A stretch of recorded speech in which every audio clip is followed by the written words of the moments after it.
Bienvenidos a un nuevo Meet the Expert este mes de noviembre. En esta oportunidad nos encontramos con la doctora Carla Casulo. La doctora Carla Casulo es hematóloga que trabaja hoy en día en el Centro de Cáncer de la Universidad de Rochester. Es profesora asociada también de la misma casa de estudio y también directora del programa. Ella es una hematóloga dedicada al linfoma, cuyo sitio de interés hoy día es el linfoma folicular. Y trataremos de hablar con ella en extenso del linfoma folicular desde el diagnóstico hasta probablemente el seguimiento de los pacientes, incluyendo diversas terapias, incluyendo también incluso los CAR-T. Entonces, para partir y calentar motores, la WHO o la OMS publicó recién su nueva actualización de criterios diagnósticos de los tumores hematolinfoides. Entonces nos encantaría saber un poco de su parte cuáles son los cambios que se han realizado en linfoma folicular y cómo esto puede impactar nuestra práctica del día a día. No sé si se enteraron, pero hubieron dos publicaciones, una de la WHO y otra del International Consensus Classification. Y la del International Consensus Classification, que fue publicada en Blood hace, me parece, como un mes o dos, realmente no hace ningún cambio en el linfoma folicular, pero el del WHO ahora clasifica el linfoma folicular en uno clásico que tiene la translocación de 14-18 y el que es uno que no es clasificado, y esencialmente han dejado el grado de linfoma folicular aparte. Ya no reconocen que el grado es algo necesario para distinguir la enfermedad, porque como hay pocas diferencias en el prognosis de las personas que tienen grado 1, 2, 3A, han decidido que no tiene tanta importancia y han dejado de utilizar el concepto del grado. Pero yo pienso personalmente que eso va a ser un poco complicado en la vida clínica del diario vivir, porque no todos los patólogos van a utilizar esa nueva clasificación. Yo pienso que también una de las razones que eliminaron el grado es porque el tema del microscopio y poder reproducir el grado de un patólogo para otro no ha sido algo completamente consistentemente reproducible, y por ese motivo han decidido que como no tiene impacto tanto en el tratamiento y como no es reproducible, entonces lo van a eliminar. Pero, y en cierto sentido yo creo que tienes razón, pero no sé cómo lo van a implementar a nivel diario y qué clasificación van a utilizar, porque puede que utilicen una y no la otra. Y para los ensayos clínicos también vamos a tener que decidir cuál va a ser el estándar para enrolar a los pacientes en los ensayos clínicos. Así que personalmente no estoy segura cómo va a ejercerse eso en el diario vivir. No voy a mentir, cuando uno ve un folicular grado 1 o 2 con un cuadro clínico sugerente, uno se queda más o menos tranquilo, sabe que está hablando del típico linfoma folicular de siempre, pero cuando uno recibe una biopsia de un paciente con un 3A, uno se pone un poco más quisquilloso y uno dice, mira, sí, yo sé que quizás el comportamiento va a ser más del folicular 1 o 2, los ensayos clínicos los reclutan igual, pero estamos al lado del 3B, de una variante que es netamente microscópica, ¿cierto? Y uno no sabe, chuta, me guío por el KI67, KI67, o me guío también por el SUV del PET para Ujú. tomar una decisión sobre el tratamiento de base. No sé cómo lo ves tú ahí. Y yo también pienso lo mismo, y también es muy heterogéneo el linfoma folicular. Uno puede hacer una biopsia en un lugar y tener grado 1, 2 y en otro lugar tener 3A o casi 3B. Y yo creo que eso también es un poco complicado. En mi práctica lo que yo hago es que, basado en el PET scan, los lugares que tienen el SUV más alto, yo tiendo a hacer una biopsia para confirmar si hay transformación o no, pero han habido muchas publicaciones en el último año que han realmente puesto duda en esa práctica, sugiriendo que no es necesario porque la transformación no es tan consistentemente en los pacientes que tienen el SUV alto. Y eso ha sido publicado por la doctora Trotman en Australia, y eso eso fue validado en el Gallium, en el estudio Gallium. Por eso creo que es un poco complicado. Aún así, yo siempre hago una biopsia en el lugar más caliente, en el PET scan, para descartar que haya transformación, sobre todo cuando hay un grado 3A, porque es factible de que pueda tener algo más de un grado más alto en en otro sitio. Porque esos pacientes yo tiendo a tratarlos un poquito diferente. Y también son más altos riesgos para tener POT24 y para transformación después. Y, por ejemplo, porque el estudio que fue famoso al respecto, que fue el análisis del gallium, ¿cierto? Del SUV, vio que efectivamente había una gran variedad de SUV que no se relacionaban con la transformación, pero en el gallium no era requisito biopsiar el ganglio más caliente o el ganglio de mayor SUV. En tu práctica que lo haces rutinariamente, ¿te has llevado muchas sorpresas o con ese SUV altos o la verdad es que no muchas? La verdad es que no muchas. Yo creo que ha sido pocos pacientes que han tenido, la minoría de los pacientes que han tenido transformación, pero eso es parte de la experiencia propia. Puede que sea más, pero por lo que yo veo no han sido tantos. Yo también acabamos de terminar un estudio evaluando el incidente de transformación en pacientes tratados en galio. Y como usted dijo, la proporción de personas que reciben biopsias es muy, muy bajita. Creo que en Prima era como 20% y también en Gallium como 10 o 20%, muy pocas biopsias que se hacen en la primera recaída. Y yo creo que eso limita nuestro entendimiento de cuál es la frecuencia, cuál es el incidente actual de la transformación. Pero en mi práctica sí, yo siempre lo hago. ¿Echaste de menos un poco el Ki-67 para ver la biopsia y diferenciar los grados? No, no me fijé mucho en eso, en lo del K67. No lo usas tampoco en la práctica porque habitualmente nos pasa que los foliculares 3A a veces los reportan con un Ki-67 de 30-40% versus el Sí, 10 a 20% clásico. sí. Y a Eso uno no, le queda la duda. claro, pero yo no creo que eso cambia mucho, porque realmente si es un grado 1 o 2 con K67 alto, uno más o menos eso se va a manejar, se va a entender el comportamiento de ese linfoma, más o menos lo va a ver cómo se va desenvolviendo con el tiempo, porque puede ser que hay una persona que tiene un K67 bajito, pero si hacen estudios genéticos también puede tener una mutación en TP53 y entonces tienen un curso clínico muy complejo.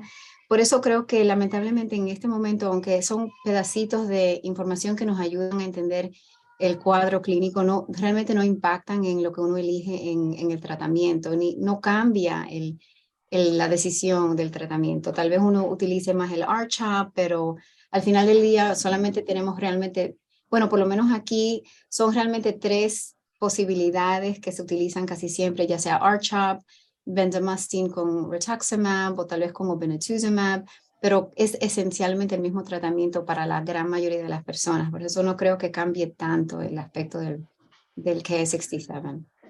Movámonos ligeramente del diagnóstico y vámonos a la estratificación, ¿cierto? En diferenciar los pacientes de baja carga tumoral y los de alta carga tumoral.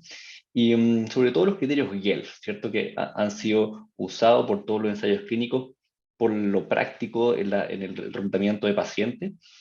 Pero el estudio Guelph original lleva varios años, ¿cierto? Probablemente 20 años desde que se publicó el estudio francés. Y tiene, si bien hay algunos criterios que al tiro te dicen que hay que tratar un linfoma como los síntomas, hay algunos criterios de tamaño que ahora en la pandemia como quisieron pensar que quizás no tenemos que ser tan estrictos como pensábamos antes. El típico 3x3, ¿cierto? O la masa de más de 7 centímetros. ¿Cuál es tu opinión con respecto a los criterios de tamaño del Guelph? Buena pregunta. Yo creo que depende un poquito de la persona. Yo veo muchos pacientes que vienen con un linfoma que descubre incidentalmente. Vienen por una piedra en el riñón, se hacen un scan y descubren que tienen los ganglios inflamados, engrandecidos y se hacen una biopsia y se determina que es linfoma folicular. Y técnicamente tienen el criterio Guelph, pero no tienen síntomas. En ese instante, el tamaño solamente, pero ausente a síntomas, yo no necesariamente utilizo el GAN. Lo utilizo más cuando hay más tamaño, o sea, más linfoma, pero también cuando hay algo que me hace tener un poquito de preocupación. ya sea algo que sea inminentemente peligroso para la persona, ya sea que tenga hidronefrosis, que tenga ya los conteos bajos, que si no tomamos la decisión de hacer el tratamiento puede haber una complicación en el futuro cercano. Pero si es algo solamente de 3x3, no, y la persona se siente bien, no creo que sería mi único criterio para hacer el tratamiento. Perfecto, de hecho, el año pasado en ASH también se publicó una data australiana de cómo la gente se guiaba o no por los YELF y cómo eso terminaba el pronóstico, y no había mucha diferencia entre el 0.12 y más de 2 puntos. Entonces, eso creo que es un punto interesante que sirve mucho para los ensayos clínicos, pero en la práctica diaria, como que uno puede transar un poco con los pacientes. Sí, definitivamente, estoy totalmente de acuerdo, pero se sabe también que una persona que tiene linfoma en observación puede durar en observación un promedio de 2 años, 2 años y medio, y yo creo que no perdemos mucho en observación porque en cualquier manera, en cualquier momento el paciente podemos cambiar, ofrecerle algo. También cuando hay personas que están como casi en alto tumor burden o bajito tumor burden, a veces lo que yo hago es que le ofrezco solamente rituximab. Si no están seguros que quieren observación, pero todavía no quieren la quimio-inmunoterapia, tener rituximab es una buena estrategia también porque causa un poquito de mejoría, pero tampoco lo someten a un tratamiento muy severo o complicado. Para allá llega mi siguiente pregunta, justo, porque también ahora en ASH se publica la actualización del estudio randomizado fase 3 de 3 ramas, que era Watchful Waiting, rituximab inducción o rituximab inducción más mantención en pacientes de baja carga tumoral. Y si bien siempre hemos sido aquí de la idea del Watchful Waiting, la verdad es súper sorprendente el dato de Time to Next Treatment, que pasa de 2,8 años en la rama observación a 9,9 años en la rama rituximab inducción, o sea, solo 4 dosis, y la mantención claramente not reach, la mantención tiene sus pelos de la infección, ¿cierto?, en el camino, pero el grupo de 4 dosis de rituximab me dejó un poco perplejo. Y digo, quizás debería empezar a considerar a tratar a los pacientes de baja carga tumoral. ¿Qué te pasa a ti con esa data? Bueno, no he tenido la oportunidad de leer la data en mucho detalle, pero según lo que he oído, yo creo que es algo controversial y creo que es algo muy interesante también. Yo pienso que mucho de eso tiene que ver con los efectos secundarios del mantenimiento y también del rituximab, que cuenta como un tratamiento al final del día. Y yo pienso que depende de la persona y depende de si se sienten cuál es el beneficio, la calidad de vida, qué es lo que ganan aparte de solamente no tener otro tratamiento en un futuro cercano. ¿Ganan otra cosa fuera de eso? No necesariamente aumenta la calidad de vida, pero sí están dentro del centro de cáncer, sobre todo con el bajo tumoral, la categoría de bajo tumor. Es una población que yo lo veo como algo muy algo un poquito complejo porque yo pienso mucho en la estrategia de la secuencia de tratamientos. Si utilizamos un tratamiento primero, ¿cuál es el promedio de tiempo en remisión? ¿Cómo eso va a influenciar el próximo tratamiento? Pero sí sabemos también que el uso temprano de rituximab lo más seguro disminuye el riesgo de transformación. Así que yo creo que ese es otro aspecto que hay que considerar y es algo muy interesante. No sé si vamos a, a tener una respuesta, pero Va a ser debatido y comentado probablemente en este ASH. sí. Pasando ahora al grado ya del tratamiento del paciente que ya tiene todos los criterios. Probablemente hay tres como backbones hoy en día con evidencia sólida, el CHOP, la bendamustine y la lenalidomida, cada uno de ellos con el rituximab o obinutuzumab, ¿cierto? Eh, Probablemente la decisión entre CHOP y bendamustine es un poco antigua. Se ha hablado a los últimos 10 años de qué preferir, ¿cierto? Sabemos que bendamustine da un poquito más de PFS por sobre el CHOP. Pero la pregunta va al anti-CD20, o obinutuzumab o rituximab. ¿Tú tomas alguna decisión para elegir uno versus otro?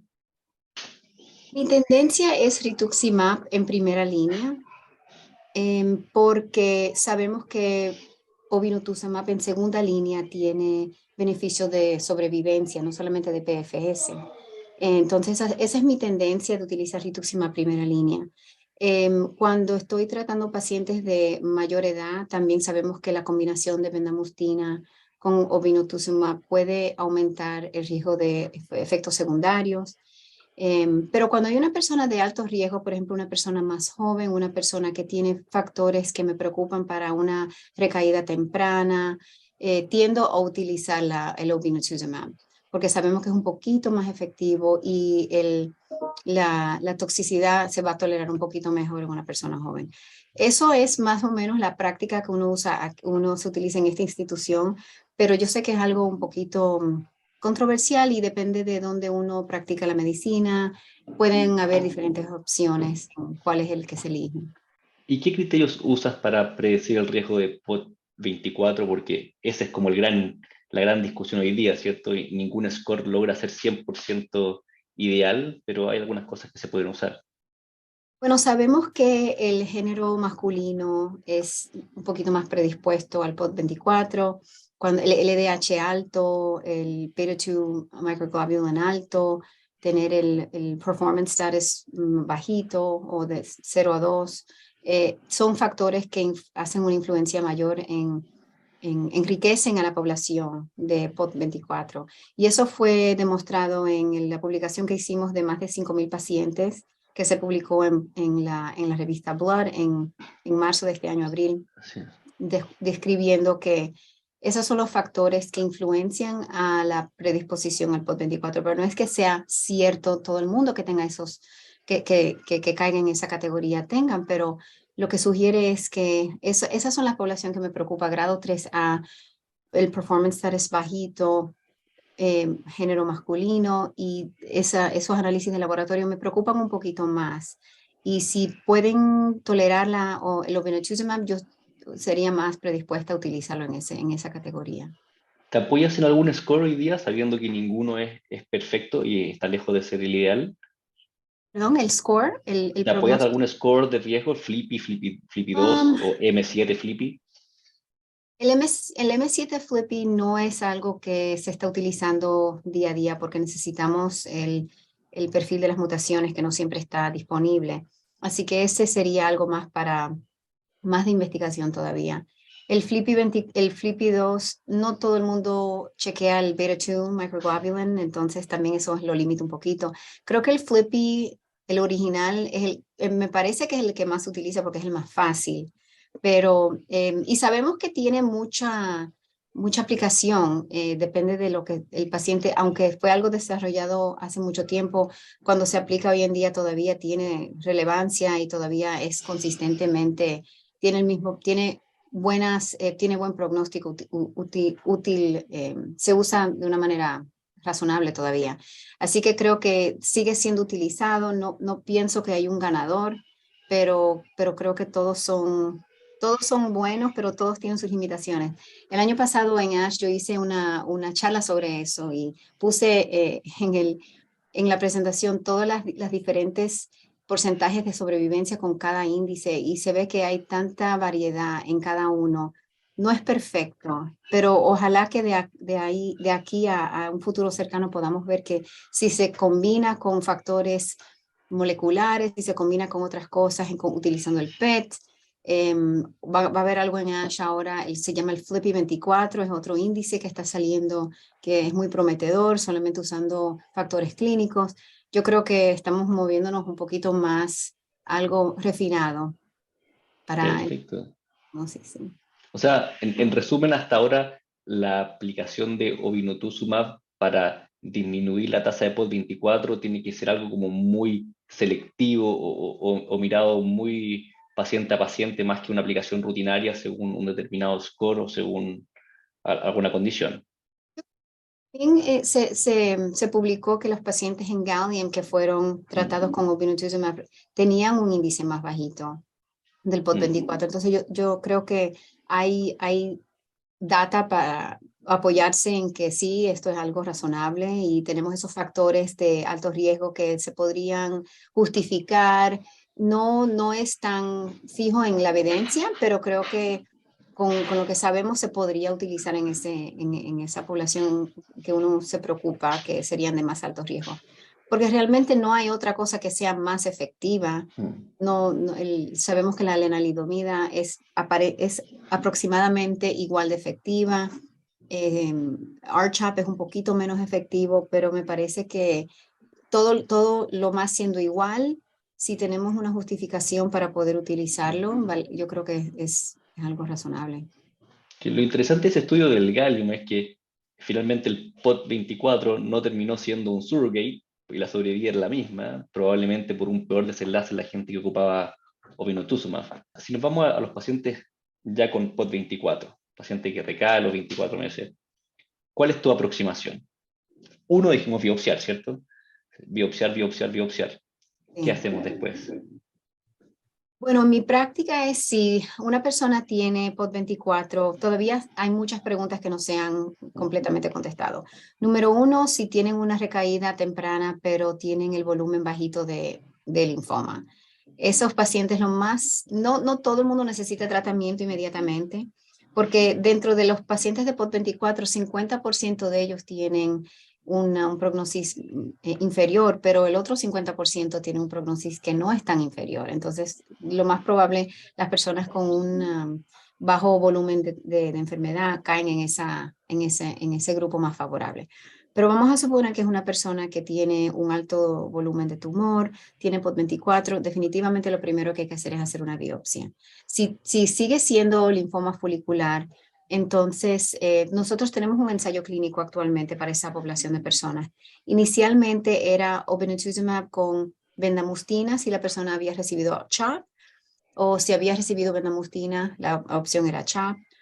También con lenalidomida, con obinutuzumab. Y el tercer grupo era umbralisib, que es un inhibidor de PI3 kinase. Ese brazo lo cerraron por los problemas que se han desarrollado en esa familia de tratamientos. Pero eso sería lo más seguro nuestra primera decisión, es ofrecerle la posibilidad de un ensayo clínico. Ese me parece que es el único ensayo clínico actualmente prospectivo que está enrolando personas con POT24. Todos los otros ensayos están enrolando pacientes con recaída de linfoma folicular, pero no necesariamente enfocándose en el POT24, porque se consideran más altos riesgos. Pero eso sería lo primero que haríamos aquí. Y yo creo que es muy razonable, porque no tenemos un tratamiento que sea mejor que el otro. Así que esa sería nuestra primera opción. Si tienen transformación, entonces lo trataríamos como cualquier transformación, ya sea R-CHOP o otra cosa. Si ya han recibido R-CHOP, se podría utilizar lenalidomida, se podría utilizar ICE, se podría utilizar cualquier otro régimen que uno utilizaría para recaída de linfoma célula grande.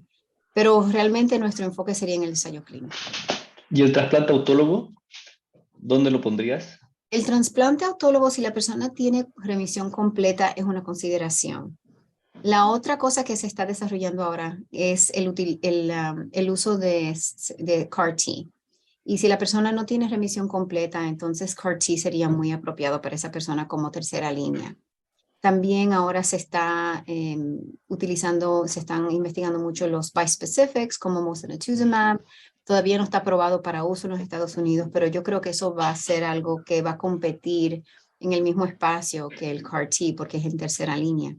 Así que yo creo que a pesar de que nosotros publicamos que el trasplante autólogo es algo muy prometedor y aumentó la sobrevivencia en pacientes cuando se utilizó temprano, después de la recaída en POT24, no veo que muchos referidos están siendo hechos ahora actualmente para el trasplante autólogo por cualquier motivo.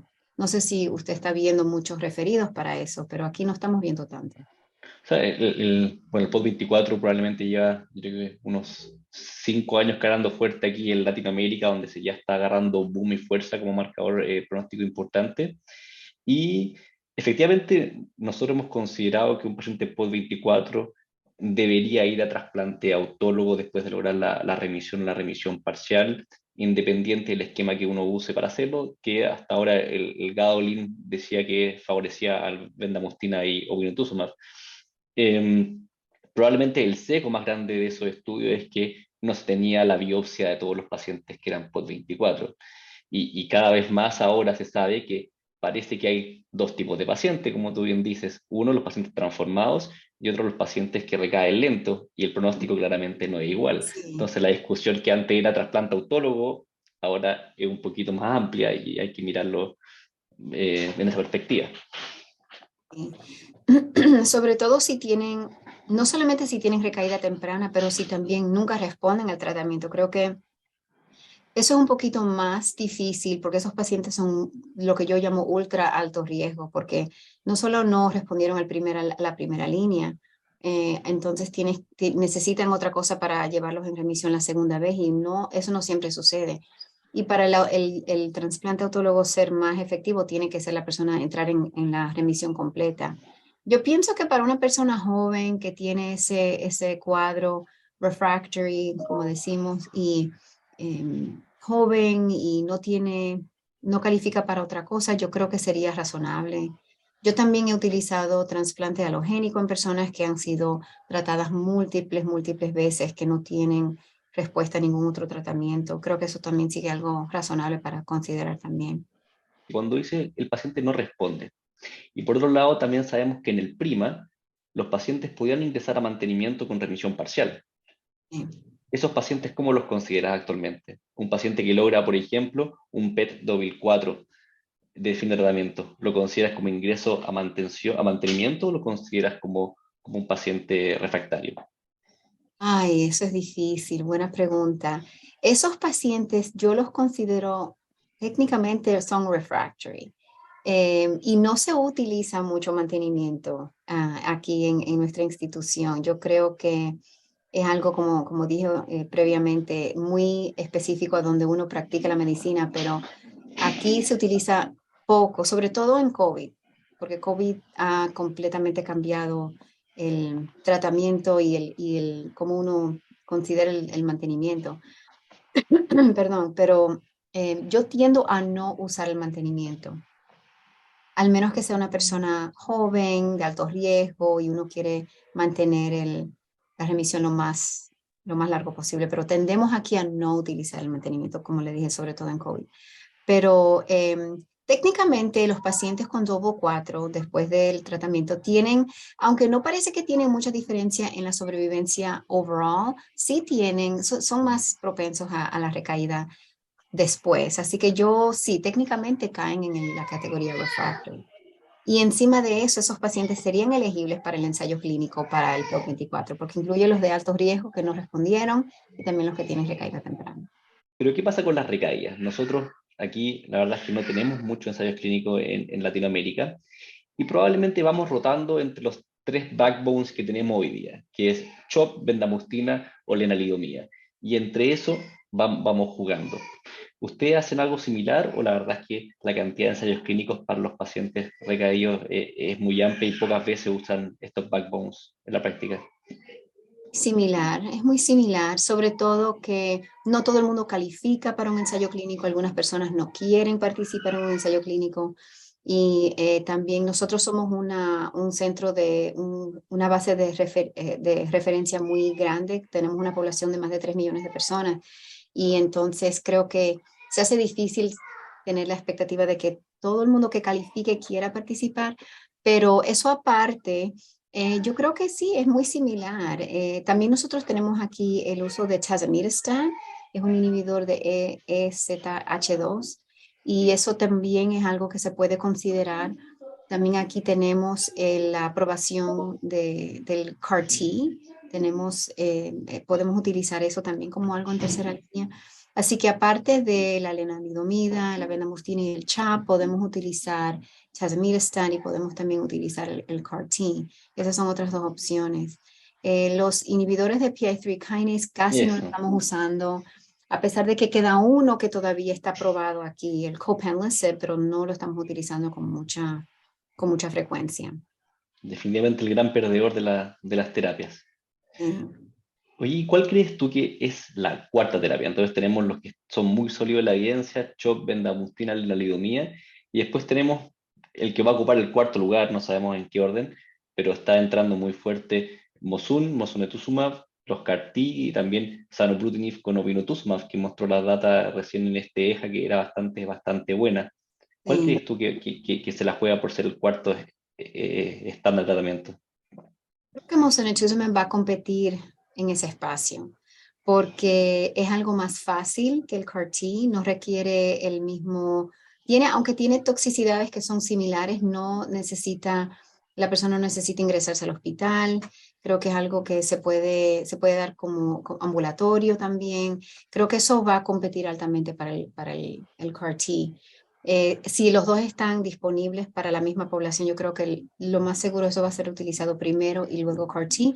Vamos a ver cómo se va desarrollando, pero pienso que esa va a ser la secuencia, sabiendo que no hay data realmente Mm. determinando cuál es la secuencia perfecta, pero mi opinión es que eso sería atractivo porque estás empujando el tratamiento que es un poquito más tóxico, alejándolo lo más posible y tal vez con el PFS que sale de mosunetuzumab, tal vez no necesite la persona un quinto tratamiento.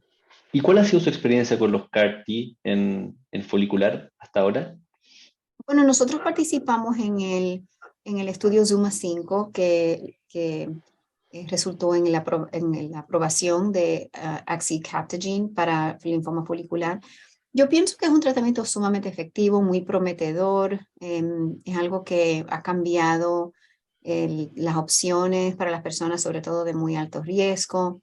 Y hay algunos pacientes que no tienen transformación, tienen grado 2, pero es que nunca, nunca entran en remisión y siguen teniendo esos mismos síntomas muy problemáticos.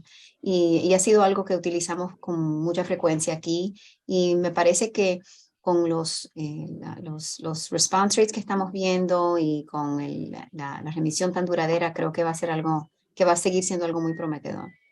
Y eso, que terminará siendo costo efectivo, esa es la pregunta, porque si ahorra tanta línea de tratamiento, es Ujú. posible que sea una terapia costo efectiva si uno la usa precozmente. Sí, eso es verdad. Y yo creo que eso también puede ser algo que va a ser estudiado más ahora que tenemos mosunetuzumab como otra opción, que tal vez sea aprobada para el fin de año o temprano en el 2023. Pero hubo un estudio de cost effectiveness que fue publicado en el Journal of Clinical Oncology, pero para linfoma de células grandes B. Y eso demostró que el promedio de dinero de un CAR-T eran como $357,000. Entonces, si se utiliza en large cell lymphoma como es algo de segunda línea, en refractory o tercera línea, yo creo que sí tiene sentido de utilizarlo temprano, pero como el linfoma folicular tiene más opciones, y las opciones disponibles no son tan baratas tampoco, porque la lenalidomida todavía sigue siendo muy cara.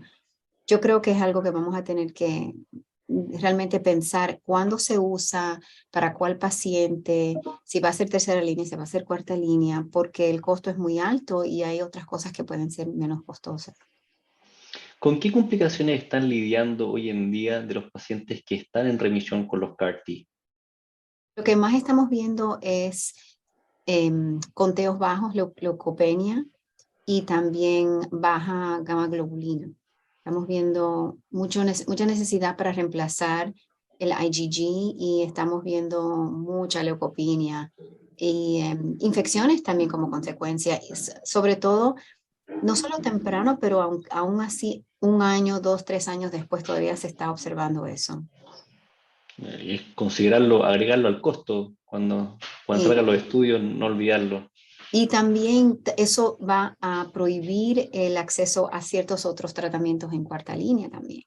Porque si el paciente no puede someterse a otro tratamiento porque tiene los conteos tan bajitos, eso también complica un poquito. Esa es la parte más práctica de seleccionar los tratamientos, pero eso es algo que estamos observando. Y la data de Sana Brutinib, ¿qué te parece? Es un poco impresionante para lo que veíamos antes de Ibrutinib. Y yo me sorprendí con el data de zanabrutinib. Yo realmente pensé que los PI3 kinase, los BTKs no iban a tener un lugar en el linfoma folicular basado en nuestra experiencia con ibrutinib, pero yo creo que la esperanza está creciendo con zanabrutinib y yo creo que vamos a ver muchos otros estudios con zanabrutinib saliendo ahora que tenemos esa data tan interesante.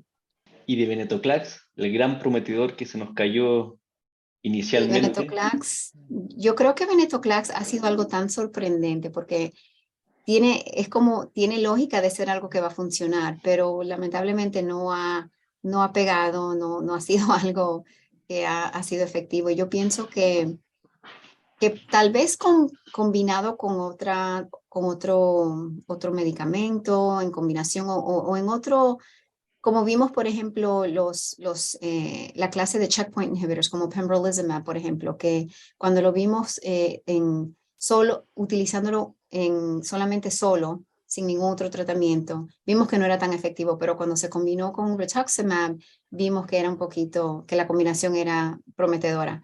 No se sabe cuál fue la contribución de solamente el rituximab, pero vimos que la combinación era prometedora. Creo que posiblemente se vaya a ver algo similar con venetoclax, porque es algo que tiene mucha eficacia en otras enfermedades, así que posiblemente veamos que si se combina con otra cosa puede sobrellevarse el mecanismo de resistencia que no permite que veamos esas respuestas prometedoras. ¿Hay ensayos clínicos disponibles todavía con venetoclax en folicular allá? No, en este momento no hay ningunos que yo conozco que estén abiertos. Teníamos algunos que ya se han completado, pero ninguno que yo conozco que estén en este momento aceptando pacientes. Hoy en día, ¿qué otros ensayos clínicos tienen disponibles para los pacientes con linfoma folicular? Aparte del que dijiste ahora del POT24. Bueno, hay muchos que están activos ahora en el espacio de los bispecifics. Epcoritamab es otro bispecific que es la misma familia que mosunetuzumab, pero está administrado subcutáneo. Hay otro que se llama glofitamab. Hay otros que son con otros targets que están siendo evaluados. Pero yo creo que esa familia de medicamentos tiene mucha esperanza solo en combinación con lenalidomida, en combinación con quimioterapia estándar, no solamente en la segunda o tercera línea, pero también en la primera línea. Y esos son los ensayos que me interesan mucho porque creo que la remisión es tan duradera y las respuestas son tan profundas que creo que pueden realmente ser muy potentes para esta enfermedad. Y si se utilizan temprano, podemos hasta ver tal vez remisiones muy duraderas. Y creo que eso me interesa mucho. Hay algunas preguntas que han salido en el tintero con respecto a la biopsia de médula ósea, Así. al debut. El PET se ha comido hartas biopsias, ¿cierto? Es un procedimiento que también es engorroso para los pacientes. ¿Cuál es tu opinión al respecto de los pacientes, por ejemplo, en etapa localizada, PET etapa 1, y también biopsia en pacientes con etapa avanzada 3, 4 al diagnóstico? ¿La Esa es usas una o no tanto? buena pregunta. Para los de etapa 1, yo sí sigo utilizando la biopsia de médula porque puede que si hay una pequeña cantidad de linfoma en la médula, ya sabemos que no van a responder de la misma manera a la radiación, por ejemplo, o tenemos que monitorearlos de una manera un poquito más cercanamente. Así que en esos instantes sí, yo hago una biopsia de médula. Pero las personas que tienen etapa 3 o 4, salió un análisis hace poco de una doctora llamada Sarah Rutherford que descubrió que las biopsias de médula en linfoma folicular no son tan necesarias y no cambian lo que hacemos para el paciente al principio ni al final necesariamente. No cambia la etapa cuando uno está determinando si tuvieron una remisión completa o no. Así que ya yo he dejado de hacerlo para etapa 3 o 4, pero para las personas de etapa 1 sí. Eso es súper considerable, sobre todo cuando tenemos que decidir en políticas públicas donde poner el dinero, y claramente creo que la Claro. biopsia ha ido Sí. decayendo en el tiempo de forma importante. En pacientes con un folicular con biopsia que lo confirma, pero en otras zonas con un PCT con SV mayor a 10. ¿Vale la pena ir a biopsiar o si es muy difícil, por ejemplo, preferir una estrategia con antraciclinas?